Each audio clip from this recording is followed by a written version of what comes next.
we're starting the unit on normative ethical theory. We've already looked at meta-ethics. That was about the metaphysical and epistemological issues surrounding morality, the status of moral truths, if there are any. Are they objective, universal, or subjective? Bless you. The rationality of belief. Is it always rational to be moral? So those were our meta-ethical problems.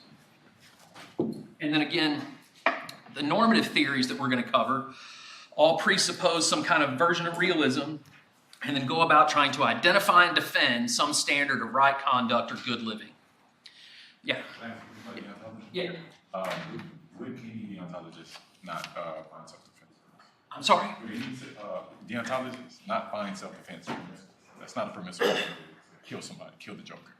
I mean, deontologists are going to be in favor of self-defense. Yeah. Deontology doesn't require pacifism. It may be included in it, but it wouldn't require it. But let's go over the theories, and then you'll probably be able to think about how it would answer for yourself there, right?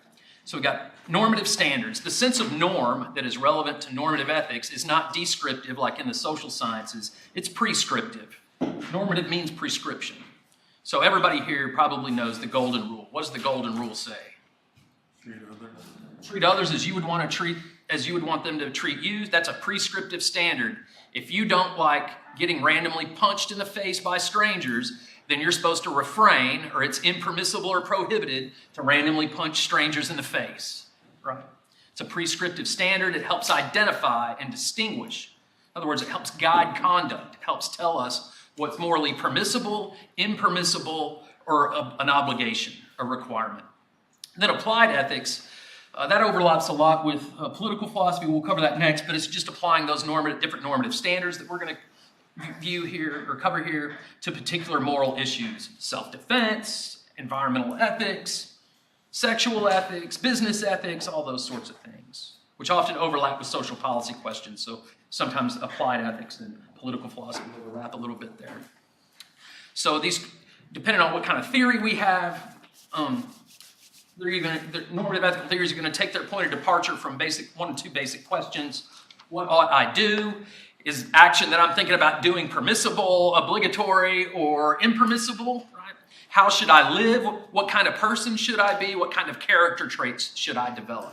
What would be the ideal moral agent or the ideally virtuous agent, and what character traits do they have to be an agent of that sort? And then how do I go about habituating or cultivating those character traits? So we're going to look at three theories here. Deontology, our main thinker there is going to be Kant. The key idea is the categorical imperative. That's the moral principle central to that theory. Next, we'll look at utilitarianism. So your reading for today covered both of those, and the reading for next time will also cover both of those. We'll focus on deontology today, utilitarianism next time. John Stuart Mill is going to be our main example of a utilitarian. And then lastly, we'll look at virtue ethics. I'm going to call these our mainstream philosophical theories, and then we'll look at two alternative views after this.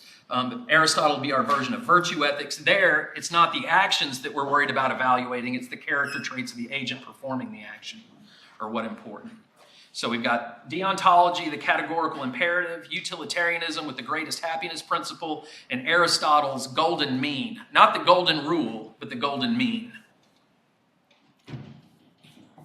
So elements of moral principles. I've already mentioned that, they're trying to identify and defend some impartial, some plausibly universal or objective moral principle to guide conduct. So the first element that those principles are going to have is that they're prescriptive or normative in that prescriptive sense. They tell us what to do or how to live. They guide action, in other words, or character, right? Another element, a very common element of moral principles is that they're universalizable. We'll look at our first and main version of a universalizability test today. That's how moral reasoning is supposed to work according to deontologists. So we'll do a little exercise on that. Again, these principles are they're going to have to be impartial. If they're not partial, then it's just based on whatever I happen to want or whatever my culture says. Those would be particular things, right? Moral reasons are often considered overriding. In other words, they trump other reasons for action that you might have, like financial gain or pure self-interest, something like that. It's got to be a public principle in order to hold people responsible for things. It's got to be something everybody can know about. Not a secret or esoteric principle that we keep hidden amongst a few people in charge or anything like that. And then it's got to be practical. It's got to be applicable to some actual issues. We, after all, want guidance for life here. That's what a moral theory is trying to do. Questions about those those 6 elements, right? So again, you're going to, even though they might not always be explicitly mentioned, these ideas are relevant all the way through our readings for the rest of the semester. So again, prescriptivity or normativity, universalizability, impartiality, overriding reasons, public principle, and a practical principle.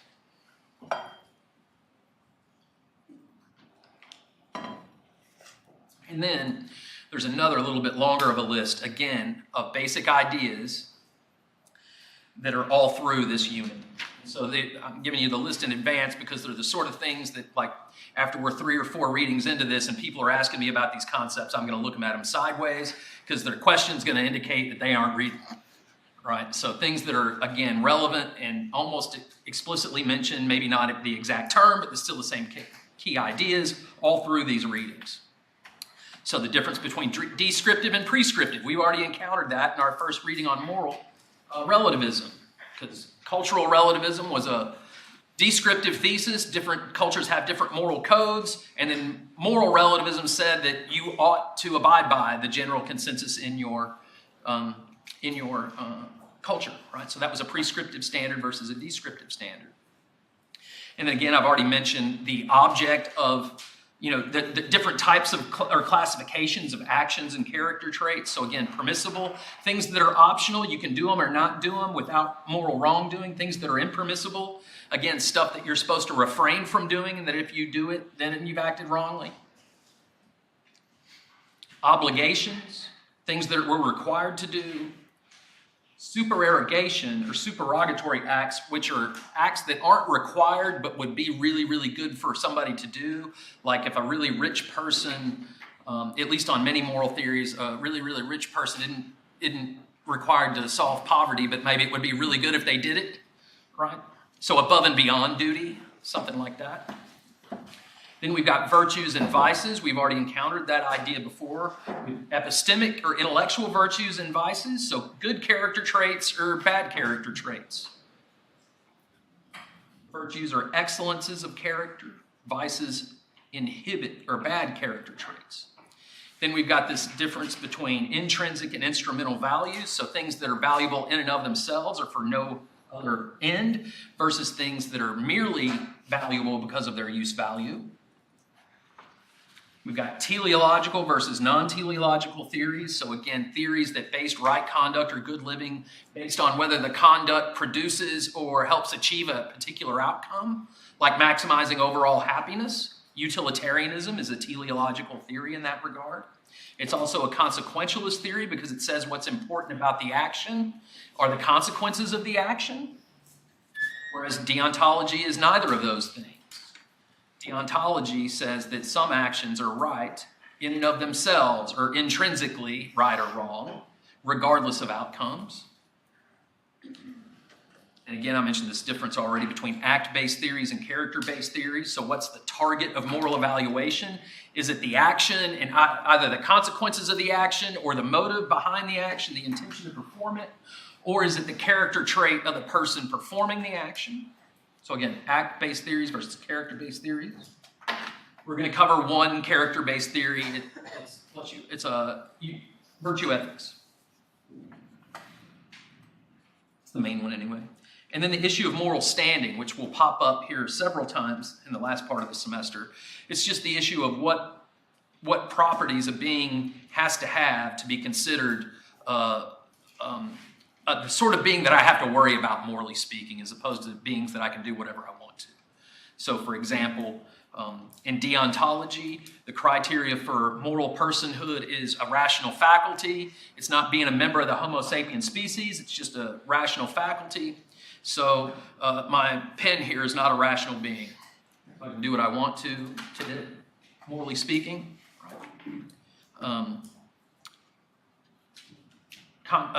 Utilitarianism says that it's not having a rational faculty that's important. It is the idea that the being can experience pleasure or pain or have sensations. So my cat is not a rational being. It is a sentient being, but my pen here is neither of those things. Right? So again, different criteria for moral standing or consideration. Questions about that list, right? So again, key ideas, they're going to be all through the readings. Everybody good so far? So let's get to deontology here, the study of duties or obligations. All of these theories are going to have some way of talking about obligation. The key thing about deontology is their obligations regardless of outcomes or character traits or those sorts of things. So Kant is our example here. So you read for today about why doesn't Batman kill the Joker? And then they go through some reasons for utilitarianism and deontology for and against killing the Joker. The case for killing the Joker from utilitarianism is really straightforward, right? Killing the Joker would do what? It would save many, many other lives. So according to utilitarianism, Batman should probably, not just probably, but most likely have an obligation to kill the Joker. But according to the article, are most superheroes utilitarians? No, they're more like deontologists, right? So Kant's our example here. It's a German philosopher, Enlightenment figure. We can consider him the father of deontology. Key idea, again, is going to be this idea of the categorical imperative. So I just pulled out a few kind of key quotes from Kant to help flush in or fill in what you read about deontology today. So the first thing that Kant says of pretty big importance is that we've got a clear moral reasoning of everything that's merely empirical. So it can't be a posteriori considerations. It has to be a priori considerations that go into our moral reasoning. The reason for that is because a posteriori considerations are merely empirical. That means they're contingent and particular, so you can't build a universal or absolute moral standard on the basis of some particular and contingent basis, right? So culture would not be is a contingent and particular basis, right? So he's not going to go the moral relativist route there. So he says, everyone must admit that if law is to have moral force, to be the basis of an obligation, it must carry with it absolute necessity. So the goodwill, the sunum bonum, this is one of the things that Kant says is good in and of itself, is just the intention to do right. Whether you're doing it or not yet, that's the first thing, is just the intention to do right. So notice how he does this. Everybody put their phones away for me, please. So a goodwill is not good because of what it affects or accomplishes. So a goodwill is not good because it achieves some end. Right? That's teleology there. He's just denied teleology as being the basis of a goodwill then. But only because of its volition. That is, it is good in and of itself and regarded for itself, is to be valued incomparably higher than all that could be merely brought about by it in favor of some inclination, and indeed, if you will, the sum of all inclinations. So Kant is going to distinguish between the will and willing, put more of a label on it, it's rational willing that he's concerned with there, versus inclinations, our desires and wants. Often those two things conflict, and Kant's theory picks up on that sometimes morality requires us to do things other than what we just want to do. So Kant picks up on that. And then we get a few different versions of the categorical imperative. We're going to worry about two in particular, and one of those more than the other ones. We're going to worry about the first one more than the second one. The first one says, act only according to that maxim, whereby you can, at the same time, will that it should become a universal law. So there's already seeing the universality pop up here, right? And then the second one, which is a little bit different, he says, act in such a way as that you treat humanity, whether in your own person or in the person of any other, never merely as a means to an end, but always at the same time as an end. So again, instrumental versus intrinsic values. You probably think that you have more moral worth than just making profit for your employer. It should be just an instrumental consideration. Right? So we're going to worry about those two versions of it. First, from the first one, we get the universalizability test, and from the second one, we get an ends test. We're going to worry about the universalizability test in particular, but notice a little wrinkle here. By humanity, Kant does not mean, he's got all these long passages about rationality and rational faculties. He doesn't mean humanity in the sense of being a member of the Homo sapiens species. He means a rational agent. So he means having a rational faculty. Can you reflect upon the reasons that you do and do not act and what ends you are going to pursue? So a minimalist definition of rationality there is you can think about your own thinking, whereas my cat probably ain't doing that. He's probably not reflecting and thinking, should I run around like a wild animal at 3 a.m. in the morning, or should I let him sleep? He's not going through that process, right? So again, we don't have the golden mean here. We got the categorical imperative, central idea, and deontology. So let's go through, bless you, a couple of Kant applying that first formula of the categorical imperative to 4 different cases. Promise keeping, suicide, helping others, and cultivating talents. These are Kant's 4 examples that he gives himself. Then from that, we're going to get a universalizability test, and we'll get some practice going through that.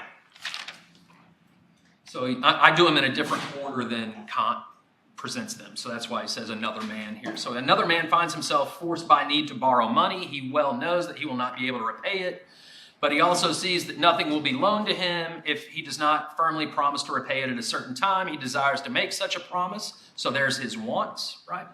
But he has enough conscience, not conscious, it should be conscience. I need to change that there.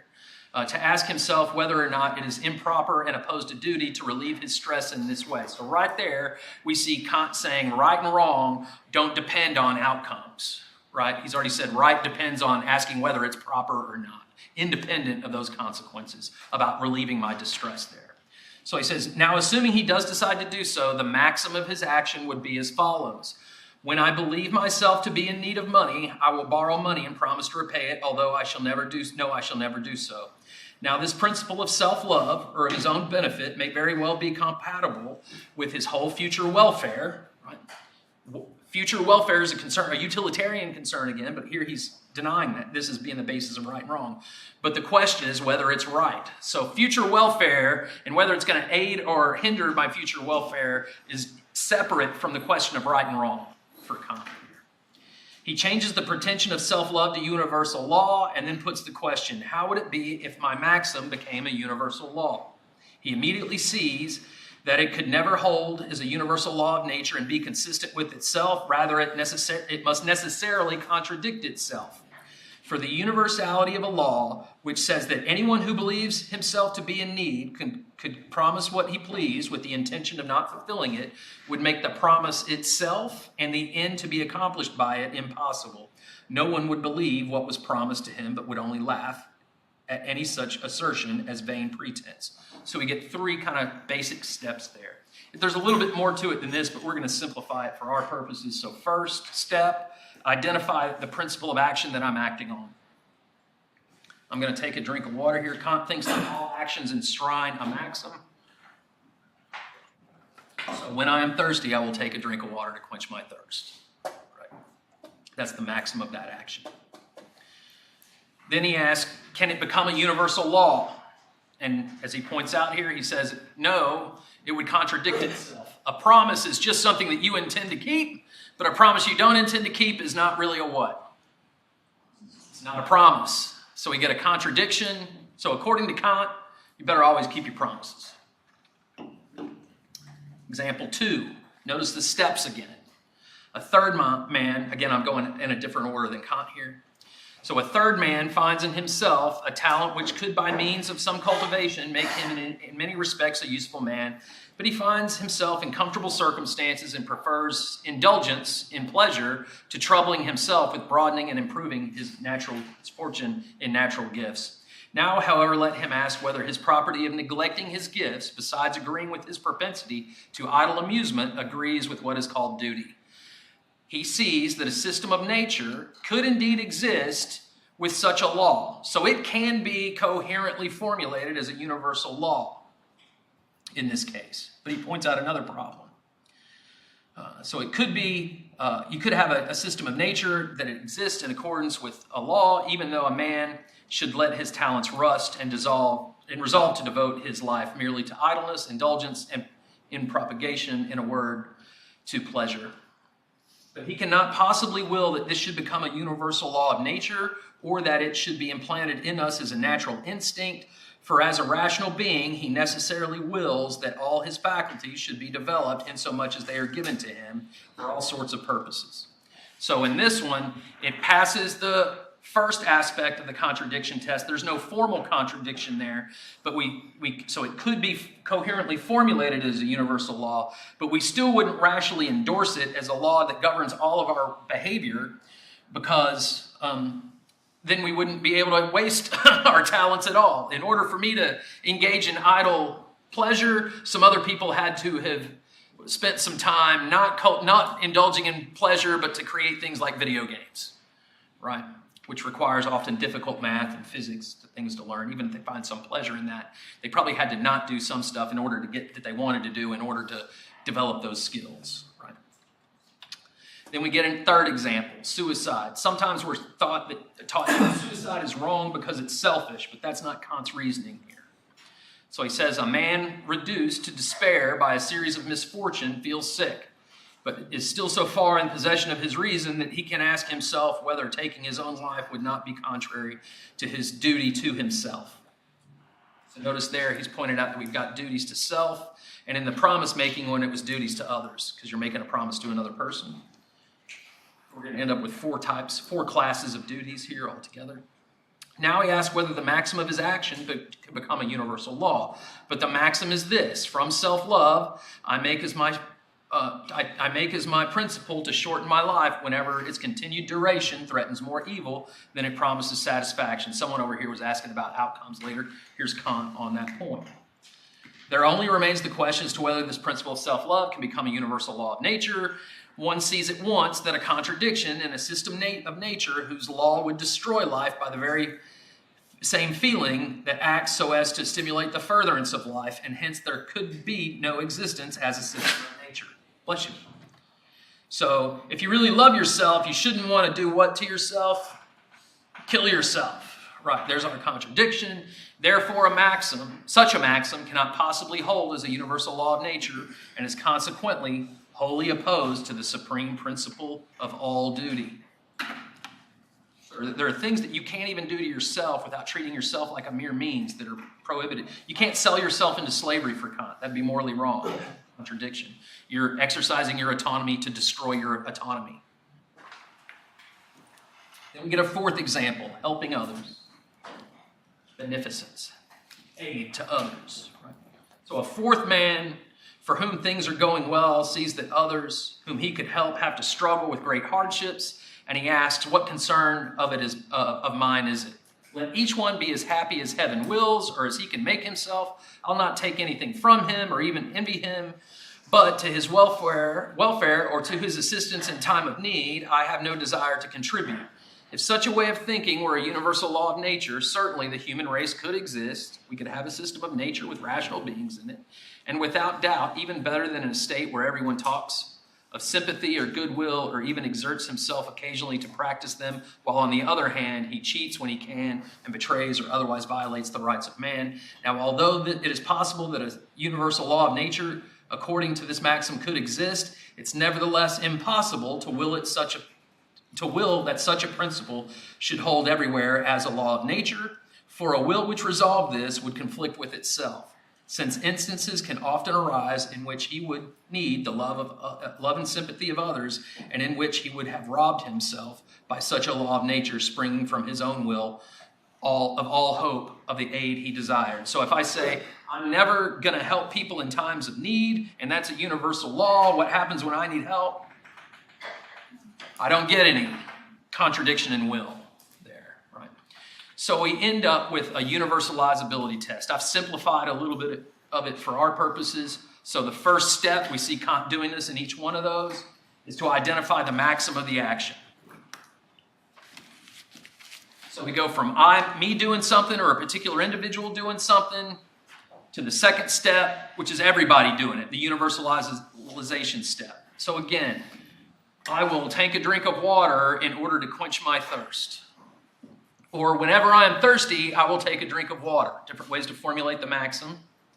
they're basically equivalent with one another, logically speaking, then everyone will take a drink of water when they are thirsty.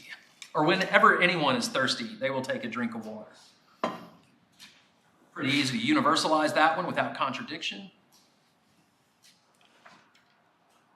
Then 3, we ask our questions. Does the universalized version of the maxim generate any contradictions? And Kant's pointing out 2 different types here. The first one, formal contradiction, is just a logical kind of contradiction that we've been working with all semester. It can't be the case that both P and not P are true at the same time in the same respect, so it can't be the case that there are promises that you don't intend to keep and promises that are things that you do intend to keep at the same time in the same respect. Formal contradiction, so we always got to keep our promises. Contradiction of the will, that's like the talent example and the helping others example. So it's conceivable as a universal law, but you still couldn't will it that law govern everybody, because then we would conflict with our own wants or our own rational wills, like in time of need. Or, in order for me to pick idle indulgence over cultivating my talents. So if idle indulgence is what's the maxim of the action, or just first step, the universal form of that maxim, been sober enough to does the universal form of the maxim generate any contradictions? So that's the test for a contradiction of the will. Is the universalizability 4, according to the universalizability test, let me do it this way, because acting on the maxim is acting on the maxim.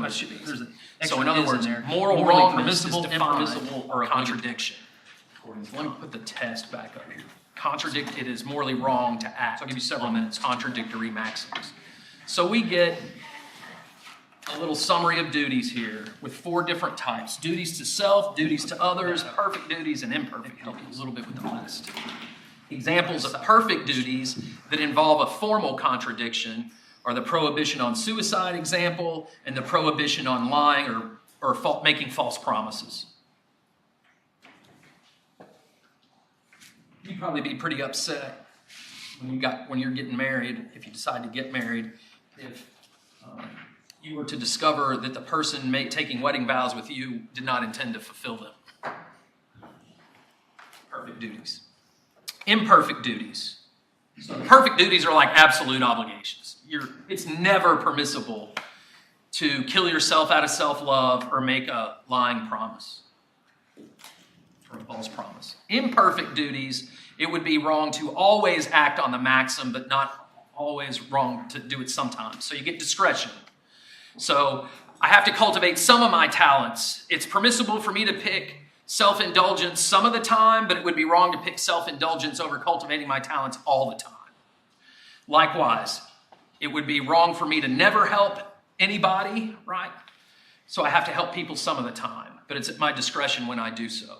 We're going to end up with very different obligations for aiding others between deontology and utilitarianism.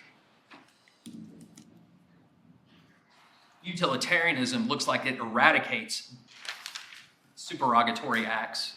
So anything that, if it maximizes overall happiness, then it's an obligation for utilitarianism. But for Kantianism, you get more discretion there. You can be pretty stingy without moral wrongdoing there. Questions about those 4 examples? Let's get some practice going through those. We're going to do a rehearsal of Kant's promise-breaking example and then apply that same test to a different scenario. Let's dive into Kant's promise-breaking example. Take a moment to reflect on it and think critically. Now practice applying this test to different scenarios. For instance, consider what it means to cut in line. How does that action align with Kant's principles? Challenge yourself to analyze your own choices. Remember, it's all about understanding the moral implications. So are you ready to put this into practice? That up. Maybe help you a little bit with the last side of that question. So again, think about what's going on here. The essence of unfairness is a double standard. Double standard is a contradiction. Policy A for and policy not A for everybody else. Right? Make yourself an exception of it. So they who act unfairly hold themselves to a different standard than they apply to others. So they're endorsing a practice for everybody else, but violating that practice on the other hand, for them in their own case. So they make an exception of themselves. The essence of fairness is a single standard. They who act fairly hold themselves to the same standard they apply to everybody else. They do not make an exception of themselves. Their standard is universalizable. Everyone is rationally capable of choosing that standards and could choose to follow it. So does cutting in line involve anything like a double standard? Anybody still working on that? Y'all done over here? Everybody's good? So maxim of the action, it's going to be something like, in order to get served faster, I will cut in line, right? Something like that. In order to see the movie with my friends before it sells out, I will cut in line to get served faster. Universal form of that is everybody cuts in line to get served faster. Does that involve any contradictions? Yeah. Line forming to get served for everybody else, me cutting in line to get served faster. So we get a double standard there.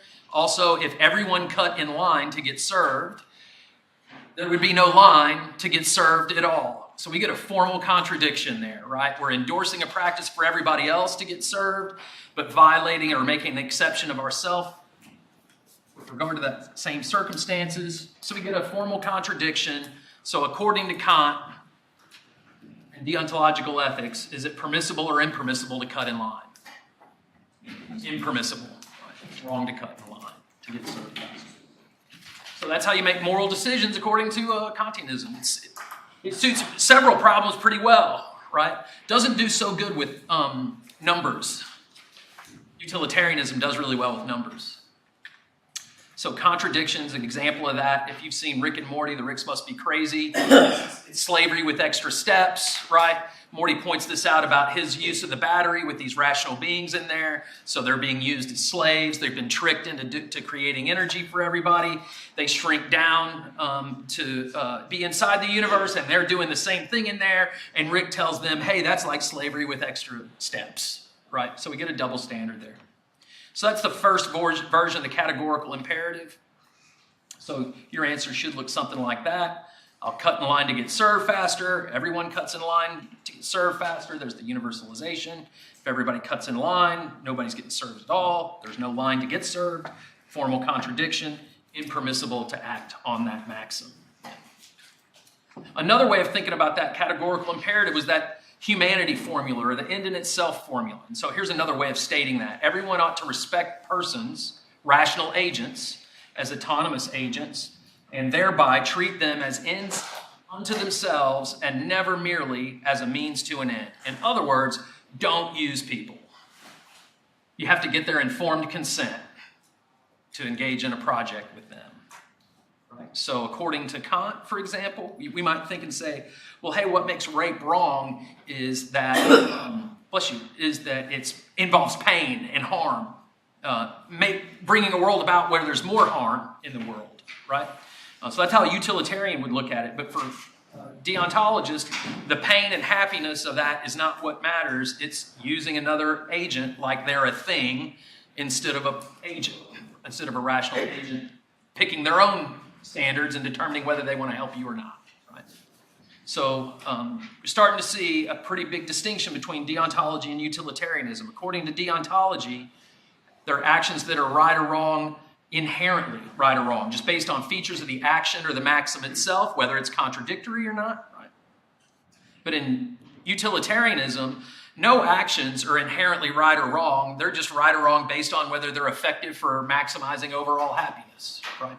So killing an otherwise innocent but rational agent for my own fun, be using somebody as a mere means. If everybody did that, I'd be subject to getting killed as well. So we get a universalization and using people as mere means there.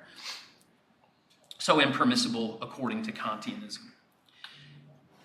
So you can formulate what would Batman's maxim be and whether that can be universalized or not. We'll see a similar problem pop up with deontology and Watchmen for the next article. Should Rorschach be telling the truth given that there was a lie to produce world peace, and if the truth comes out, then world peace will collapse? So you get a utilitarian answer there, but the deontologist has a problem on that one. And so some criticisms of deontology, Kantian ethics. I'll just mention a few of these. I'll come back to this. We're almost out of time here. So one is the moral absolutism is worrisome for some people. Do I got to tell the truth to the Nazis at the door asking if I'm protecting any Jews? There's a problem with conflicting moral duties or moral dilemmas. So you're damned if you do, damned if you don't. How can we resolve those? That's sometimes taken to be an objection against Kantian ethics. There's the do-gooder objection, which says so long as you do your duty, even if it's begrudgingly, you get full credit for being a moral person, but it seems like something's wrong with that. You should not only do the right thing, but want to do the right thing. So a bit of a character issue there. And then I mentioned the issue about numbers. So what if violating the deontological rights of one individual would protect the deontological rights of every other individual? Shouldn't we get rid of that one in order to protect the other ones? Utilitarians got an answer there, but we just be using that person as a mere means for a benefit that they can't enjoy because they're dead now, right? So we got a problem there with Kantianism as well. And then what it amounts to, the way to solve that is like there's just going to be a lot more pain in the world, but that's not the consideration that's in deontology. And then it excludes animals and other sentient beings from full moral status because they're not rational agents. That raises a question about, well, does that mean I can beat little kids because they're not fully rational agents yet? What about my cat? Can I just do whatever I want to my cat, even though it's just because it's not a rational agent or not? So all sorts of issues arise there. And then you could see what the utilitarians are going to do. The utilitarians, again, it's about the outcome and numbers. The Kantians, it's just about universalization without regard to the consequences, right?